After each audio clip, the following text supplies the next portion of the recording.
Chapter 1. The Genius of Misfortune. Harold was not your average man. If there was a manual on how to attract misfortune, he'd be its cover model. His life was a meticulously curated chaos, a symphony of the absurd. A simple task of making coffee, for instance, could escalate into a kitchen fiasco involving shattered mugs, burnt toast, and a suspiciously damp cat. His morning routine was a testament to his unique talents. A cereal bowl, when filled, had an uncanny ability to topple, its contents creating a Jackson Pollock-esque masterpiece on the kitchen floor. Tying shoelaces often ended in a tangled, Gordian knot that would baffle a seasoned sailor. And don't even get started on his attempts at gardening. Nature seemed to actively conspire against his horticultural endeavors. Harold was a walking, talking magnet for the unexpected. A gust of wind would carry away his umbrella on sunny days. Buses arrived promptly only when he was 5 minutes late. And every lottery ticket he purchased seemed to hold a special, non-winning number combination.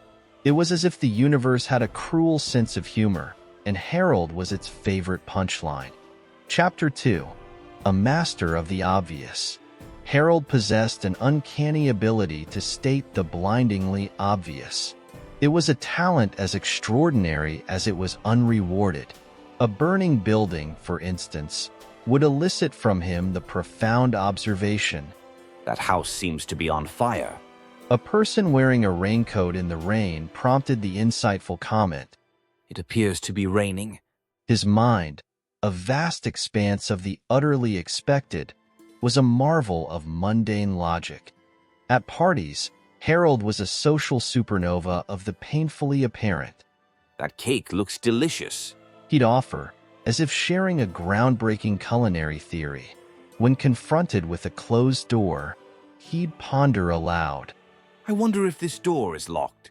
His observations were so profound, so unquestionably true, that they left listeners questioning the very fabric of reality. Yet, Harold remained oblivious to his gift. He believed his statements were pearls of wisdom, carefully crafted gems of thought. When met with blank stares or polite chuckles, he'd furrow his brow, convinced that his audience simply wasn't intelligent enough to appreciate his genius. His home was a shrine to the obvious. Signs adorned every wall, each bearing a message of startling clarity. Wet floor, fragile, do not enter. Even his refrigerator had a note stuck to it, contains food. It was a domestic environment where nothing was left to chance or imagination. Harold's obviousness extended to his hobbies. He collected rocks, each labeled with its most striking feature: brown rock, round rock, rocky rock. His stamp collection was similarly enlightening. Stamp with a picture of a bird, stamp with a picture of a flower, stamp. In a world teeming with complexity, Harold was a steadfast island of the utterly predictable. His life was a living, breathing textbook of the painfully obvious, a testament to the human capacity for stating the unquestionably evident. Chapter 3. The Accidental Adventurer. Harold, by nature, was a homebody. The great outdoors held no allure for him. Its vastness was intimidating, its unpredictability terrifying. Yet, fate had a peculiar sense of humor, and Harold often found himself thrust into the heart of adventure against his will. A simple grocery run once turned into a high-speed chase when a runaway shopping cart, guided by an unseen force, careened down a hill, Harold in hot pursuit, his arms flailing like a drowning man. A picnic in the park transformed into a battle for survival when a colony of overzealous ants discovered his potato salad. Even a quiet afternoon in his garden became a perilous ordeal when a rogue squirrel, mistaking Harold for a rival, initiated a territorial dispute. Harold's accidental adventures were often marked by a stunning lack of grace and athleticism. Climbing a tree to retrieve a lost kite was a Herculean effort that involved more grunts than gains. Hiking trails turned into obstacle courses as he tripped over roots, stumbled over rocks, and became hopelessly entangled in spider webs. Despite these setbacks, Harold possessed an uncanny ability to survive.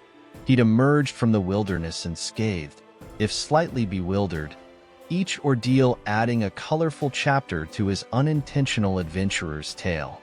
His friends and family, while amused by his exploits, were beginning to wonder if he had a secret pact with the goddess of chaos.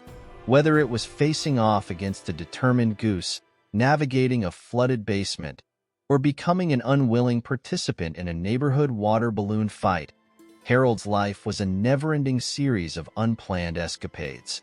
And while he longed for the tranquility of his living room, fate seemed determined to keep him on his toes, or rather, on his knees, as the case may be. Chapter 4. The Reluctant Romantic. Harold was a romantic about as much as a cactus was a water lily. Love, in his mind, was a complex equation involving equal parts confusion and mild discomfort. The concept of expressing feelings was as foreign to him as quantum physics. His attempts at courtship were as subtle as a brick through a window. A bouquet of wilting flowers, selected at random from a grocery store, was his usual declaration of affection. Dinner dates were fraught with awkward silences and the unfortunate incident of ketchup-stained shirts. Candlelit dinners often ended in power outages, thanks to Harold's questionable electrical wiring skills. Women were baffled by his unique brand of charm, or lack thereof. His compliments were as direct as a GPS, lacking any poetic flourish. Your hair looks brown. Was a typical example. Romantic gestures were replaced by practical ones. Instead of a heart-shaped box of chocolates, he'd offer to fix a leaky faucet. Despite his shortcomings, Harold possessed a surprising amount of loyalty. Once committed, he was as steadfast as a rock, if a rather ordinary one. His love language was primarily expressed through acts of service, which often involved fixing things, mowing lawns, or, on one memorable occasion, removing a raccoon from a neighbor's attic. It was a testament to the enduring nature of human connection that Harold managed to find love at all. His partner, a woman of extraordinary patience and a penchant for disaster, saw beyond the awkwardness and found a gentle soul beneath the clumsy exterior. Together, they navigated the choppy waters of romance, their relationship a testament to the power of opposites. Harold brought practicality and a unique brand of humor, while his partner brought warmth, understanding, and a suspiciously high tolerance for chaos. Chapter 5. The King of Catastrophe. Harold was a walking, talking embodiment of Murphy's Law. Everything that could go wrong invariably did, and usually in spectacular fashion. His days were a chaotic ballet of misfortune, a performance where he was both the star and the unwitting audience. A simple trip to the grocery store could turn into a logistical nightmare. Groceries would topple from bags, milk cartons would mysteriously explode, and he would somehow manage to acquire every expired product on the shelves. At home, the appliances seemed to have a vendetta against him. Toasters rebelled by launching bread projectiles, washing machines staged impromptu water ballet performances, and ovens transformed themselves into small-scale infernos. His car was a disaster waiting to happen. Flat tires were a regular occurrence, as were encounters with errant birds, stray animals, and overly enthusiastic pedestrians. Even parking was a perilous endeavor, often resulting in minor fender benders or, on one memorable occasion, a collision with a fire hydrant. Despite the constant chaos, Harold possessed a remarkable resilience. He met each catastrophe with a shrug and a philosophical outlook, as if these were merely minor inconveniences in the grand scheme of things. His ability to find humor in the absurd was legendary, and his friends and family were often amazed at his unflappable demeanor. In a world that valued order and predictability, Harold was a refreshing anomaly. His life was a never-ending reality show of misfortune, a testament to the human capacity for enduring the absurd. And while he might have been the unluckiest man alive, he was also, undeniably, the most entertaining. Chapter 6. The Expert in the Art of Failure. Harold was a connoisseur of failure. He approached each setback with the enthusiasm of a child discovering a new toy.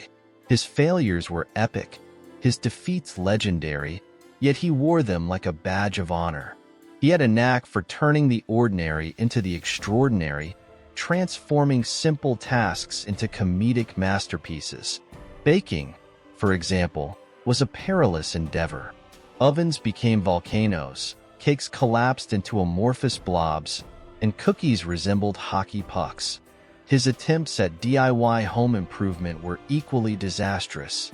Wallpapering turned into a Jackson Pollock-inspired experiment, plumbing projects resulted in localized floods, and electrical work often involved a tense standoff with the fuse box. Harold's failures were not limited to the physical realm. His attempts at learning new skills were equally unsuccessful. He tried his hand at painting, producing works of art that resembled abstract interpretations of a Jackson Pollock canvas. His musical endeavors were equally tragic. His singing voice could shatter glass, and his guitar playing induced migraines. Despite his repeated failures, Harold remained undeterred.